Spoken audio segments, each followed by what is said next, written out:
to tell you all about my intersecting experience as a black female asexual.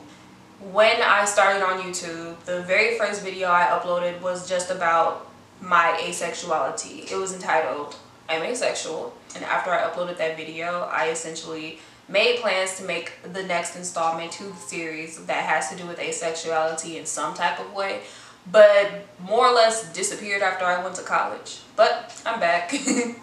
So for those of you who don't know, to be asexual means that you have no sexual attraction to either sex or gender identity. So in the LGBT community, there's a distinction not just made between sex and gender. There's another distinction also made between sexual attraction and romantic attraction. When a lot of people say that they're asexual, oftentimes they're talking about being both asexual and aromantic. But sometimes people can pursue relationships with others just without the sexual component. And then sometimes there are people who only want the sexual component and not the romantic component. But for me, like, I ain't looking for neither, y'all.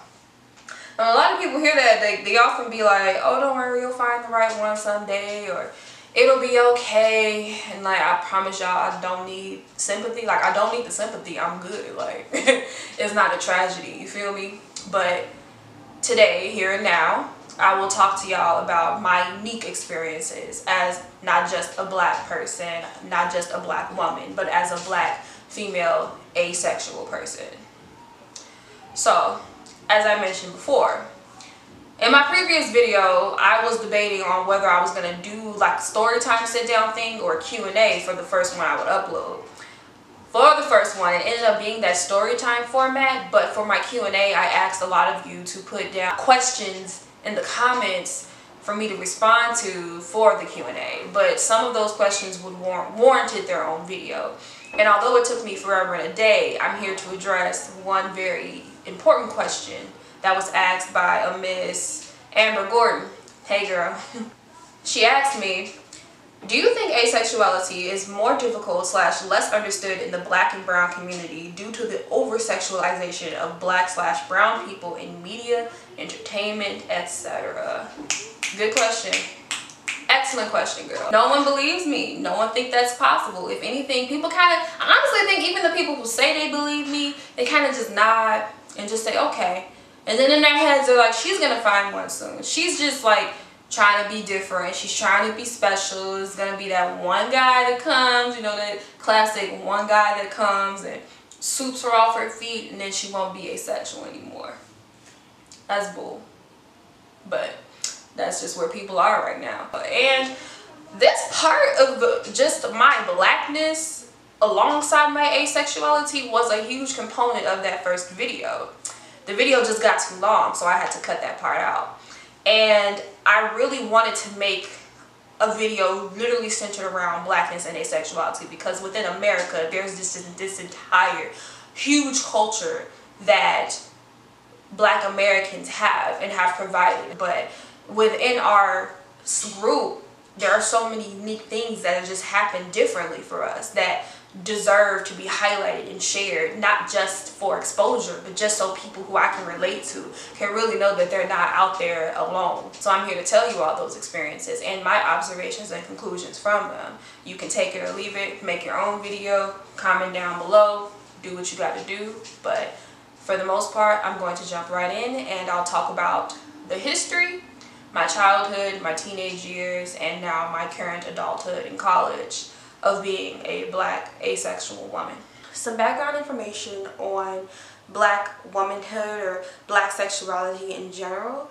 It typically in America, the narrative always starts with slavery. In pre and post antebellum days, slaves or freed slaves were treated as animalistic people. Many of the times people were dehumanized was to create carnal images of these people's behaviors and desires. So for black people, that was lust. That was insatiable lust. Men were rapists, and there was a caricature for black women of the Jezebel where they would be alluring and lustful towards men and just very open with their sexuality. Another caricature that I see a lot in media today is the caricature of Sapphire, who is the angry black woman, the black woman who is unsatisfied with the current state of black men in America, with the current state of the way black women and such are treated, but to the extent that she's more so overbearing and emasculating and a negative figment of the way black women are viewed. The reason sexuality is such a tentative topic is because for white women and black women, the journey and the struggle have always been different. For black women, we were often denied our femininity. We were often denied our fragility. And the image of white, or the ideal image of what white women were, was often rooted in a lot of Christian or dominant religious beliefs concerning virginity as a virtue. So while women were trying to gain their independence, while white women were trying to be less seen as a fragile waif, black women were always laborers and always seen as masculine, and especially in the terms of being so promiscuous and sexually deviant and open. So there was this struggle even today to get away from these stereotypes, and that's what black feminism typically focuses on.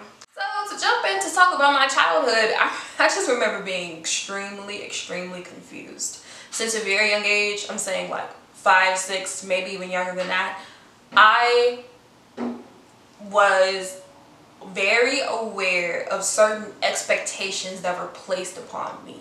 And by this, I mean that it was generally assumed that every little black girl was gonna grow up and just become very promiscuous.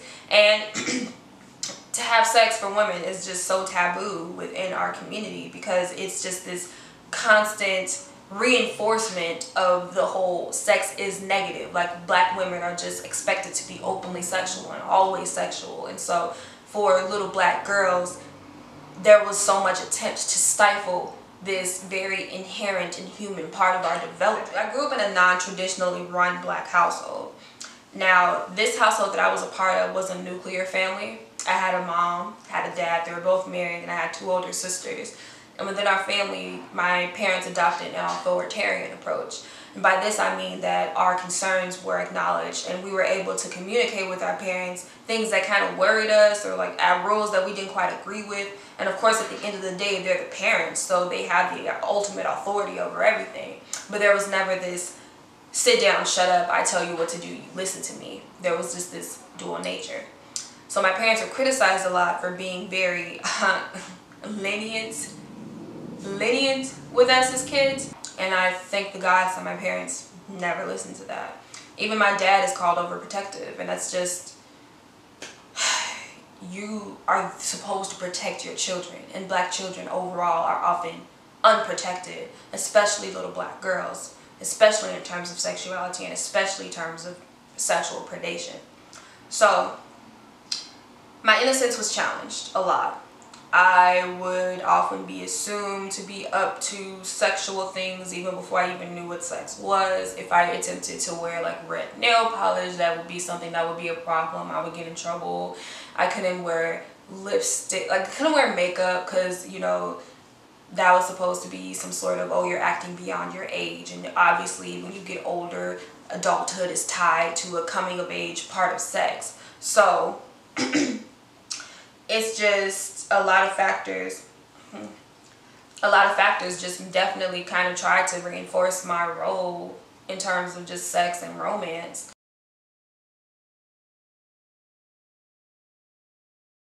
Okay, I'm back days later to finish up that video, and I honestly refuse to start over again because I've tried to record, as I've said, this video several times.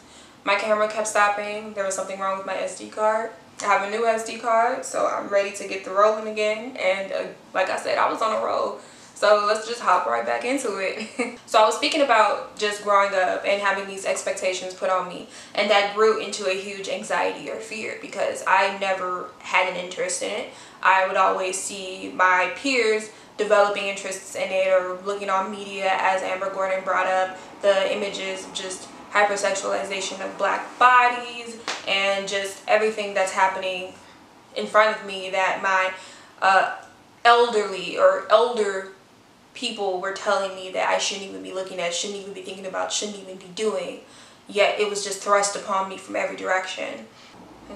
Oh yeah, by the way, I don't know if I mentioned this, but I grew up in Southside Chicago. I live in Chicago still, but I grew up in Roseland specifically. So to just hop back to what I was saying, another aspect about me as a child was when I started turning like 10, 11, 12, it became very obvious that I had it's just really awkward to talk about now that I'm an adult looking back at it, because it's just weird. But I've always had a more shapely figure. I've always had wider hips, flat stomach, small waist, and this type of body type is very sexualized. It is considered ideal in a lot of black spaces, and it's becoming the standard, or it's already the standard norm now with like the Kardashians or whatever. It was called being thick. So I would be 12 years old in like 5th or 6th grade who come up to me like, oh snap, Janelle, you're thick. It would be people my age a lot. I would notice a lot of grown men would stare at me, would look at me inappropriately. I would often be told that there are certain things I cannot wear due to the shape of my body. I would see my peers in shorts, I would see my peers in tank tops, or all these different outfits that I knew I just couldn't wear, and it made me feel like I should be always super quote unquote modest and always cover up my body. I didn't like being looked at that way because it honestly scared me. It honestly made me afraid that something would happen to me if I just went outside in like leggings. You know, it's very tough to deal with that sort of anxiety as a kid. That was just the norm. And the worst part about it was, if I did go outside in leggings, I knew that if anything were to happen, first and foremost, I would have been told, why did you wear those? You know you can't be wearing those. You know you shouldn't be looking like that. And I would see peers of mine, like friends of mine, even told in their own households that there are certain clothes that they cannot wear when men are present. There are certain ways they cannot dress in general. And it's just upsetting that little girls do not get to have that innocence of being little girls. They're given the responsibility for somehow abating the interest of older adults, older men, even older women, to leer at them and look at their bodies. It's just sick and wrong, but it was the norm for so long. So my teenage years were not much better. If anything, they were a little worse, because at this point, a lot more of my peers started forming relationships. A lot of adults were just, this is the moment of my life where all of those expectations really came into fruition, and it became less about don't have sex, don't have sex, don't have sex, and it's have you had sex. And I would just feel different people around me, not necessarily relatives, but just people who've known me since I was a kid, trying to gauge me, trying to see if I've started to develop an interest, if I've been acting on those interests. And I know it's common to just look and see what developmental stage your child is going through, but I just knew that people would judge me. Honestly, eventually I really did stop caring about getting into a relationship with someone or having a boyfriend. It just made me feel different. It made me feel really isolated from my peers.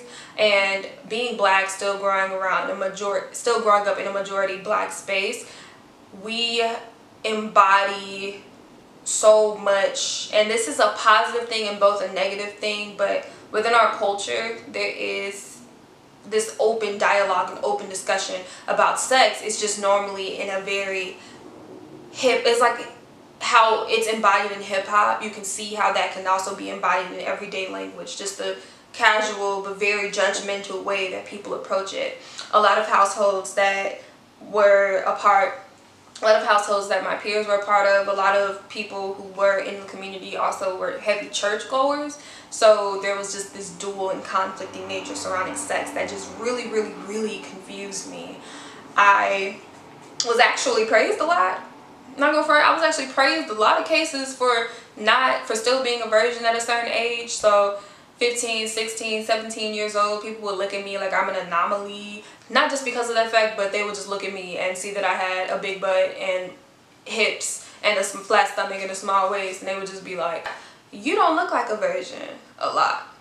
And it's just like, why is there just this heavy emphasis on virginity? Why is there why do people care so much that whether or not a person has or has not had sex? Why is there so much misinformation going around about sex? Because I would research it, because I was a very studious person. Anything I want to learn about, anything that I'm experiencing or anything that I was confused about, I like to look it up, and I researched it. And I knew that there were a lot of common opinions about sex that were being spread throughout the schools, being spread about the community, that just weren't true.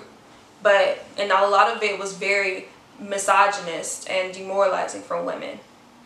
So there are cases where my opinions and thoughts were very much invalidated because I never had a boyfriend or never had been with anyone before. I just felt really out of place in a lot of conversations because teenagers, a lot of cases, they're like sex crazy. It's totally normal, it's totally fine. But if the conversation is not framed in a very healthy way, it can be more negative to a lot of teens' viewpoints on themselves. There are so many girls who really thought something was wrong with them when there was really nothing wrong with them. I thought there was something wrong with me. There's nothing wrong with me. And it's just all a part of it. Being black, you have to deal with so much, especially by being black and a woman. There's this triple-sided nature of, you can just be a black woman, you can be a black gay woman, you can be a black gay disabled woman, you can be a black gay disabled trans woman. A couple of those features, not all of those features, all of those things intermix and play a huge role in how we live our lives and how we grow up.